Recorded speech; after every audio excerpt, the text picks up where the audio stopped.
Hello?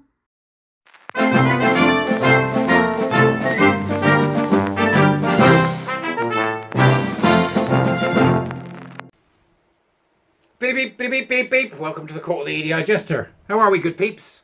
Hey? Right, so, I'm going to get my vape. Now,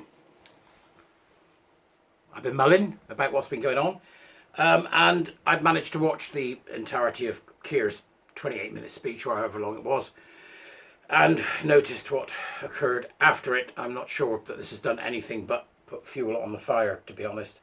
It's a bit difficult, but you need to listen to the whole thing and not just the snippets that you're being given by various people and various groups online. You need to hear the whole thing. Because the man's talking some sense in some areas. He's not a complete idiot. He didn't get there by being a complete idiot. He's actually talking sense in some areas, and I think it's important to recognise that. But also because he reveals so terribly much about his mindset and does so with just very few words. Very few words, which is interesting, and that's what I found interesting when analysing this particular text, this particular video of him. So that's what I'd like to do, is just to talk briefly about where we are, I think, and what's going on, and how we as individuals can cope with this, because I think it's very, I've heard from a number of people who are terribly upset about the whole thing, about everything that's going on, and I think it's important that we try to understand what's our best way as individuals to keep ourselves stable, to keep ourselves clear about what is happening, and also to maintain, I suppose, an intellectual, thoughtful, and thinking-based approach to this, rather than the frantic, feeling-based approach that we seem to have currently. So that's what I want to talk about just briefly today. It's interesting to hear Kier Starmers say that he will be using, for example, facial recognition technology. He will be using that technology to identify people. This is something that we've been using for some time. It's not new. We use it, as he's mentioned already, on football hooligans. But it's something that the state has, which should be used unbelievably sparingly. Unbelievably sparingly. And it strikes me as it's a sort of worrying, if we're not careful, that this type of thing might get out of control. I don't think that that's what he intends to do, is to make facial recognition in the same way that facial recognition, for example, was used in Minority Report. I think what we have is a situation where we have a man who is not a leader, who finds himself at a point in his premiership, within the matter of weeks of entering number 10, in which it is blatantly obvious to me that this is a man who is out of his depth. Out of his depth.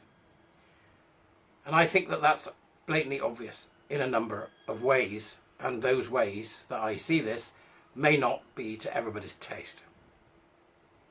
But he is the Prime Minister of this country. And he's talking about rolling up his sleeves. No, it's not you that rolls your sleeves up, Kier. He's talking about the individualised notion of the terrible, terrible situation which occurred with the stabbing of children. And he's talking about how he is led by the victims and led by the parents. And of course, we all wish them the best and hope that they are getting the support they deserve. But that's not Kier's job. That's not Kier's job. It is Kier's job to unite the country.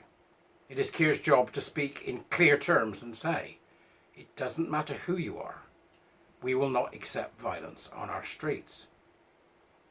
It is not for him to try to identify by identitarian group who he thinks those people are. Policing in this country has always been without fear and favour, and has always been something that if you behaved on the left, like the miners did, then you get trouble. If you behave on the right, like the BNP did, then you get trouble. And the police are there to ensure that they police fairly. What Kier has failed to grasp, and what he singularly seems to not want to grasp, is that this is not what has been happening from an optics perspective.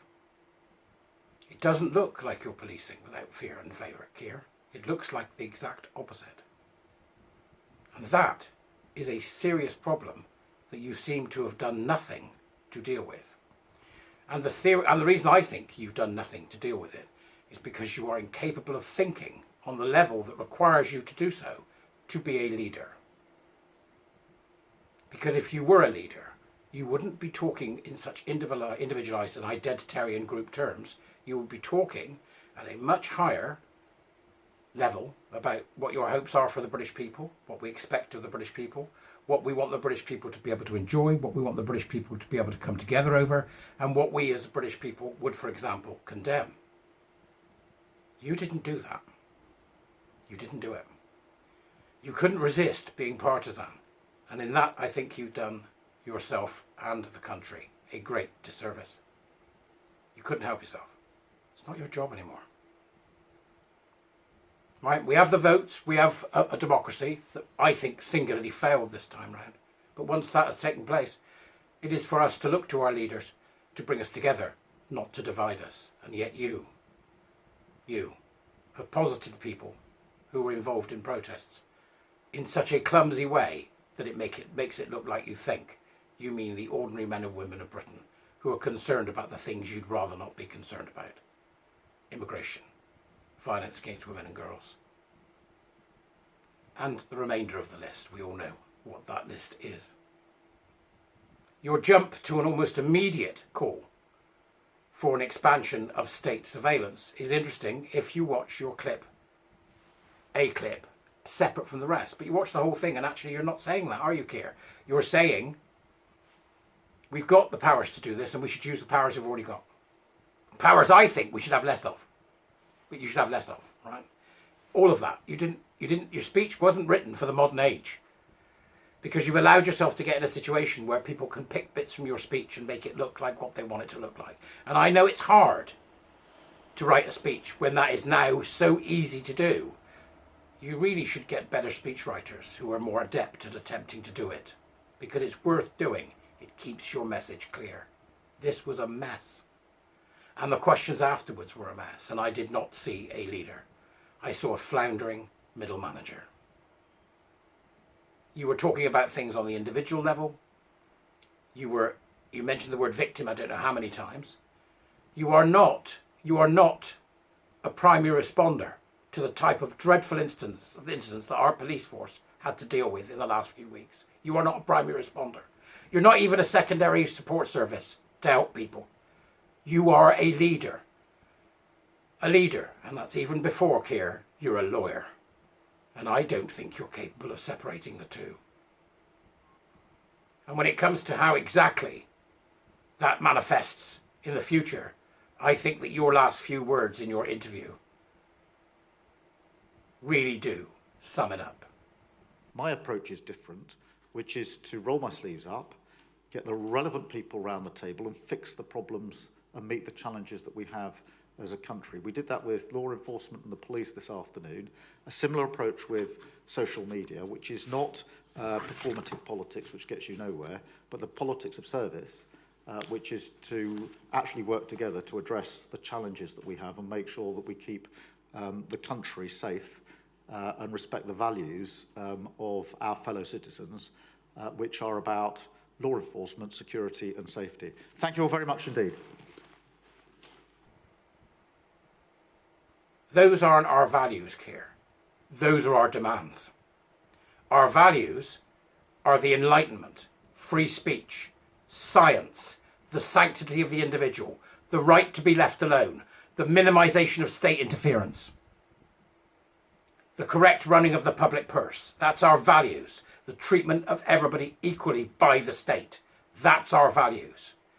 And if you end that conference, which was one of the most important of your your speech, with one of the most important since your premiership began, with those words, that says everything about you. You're more interested in moulding a society than you are in enabling individual success. And I think that makes you not only not a Prime Minister, I think it makes you a dangerous man. Have a good day, everyone. Bye-bye.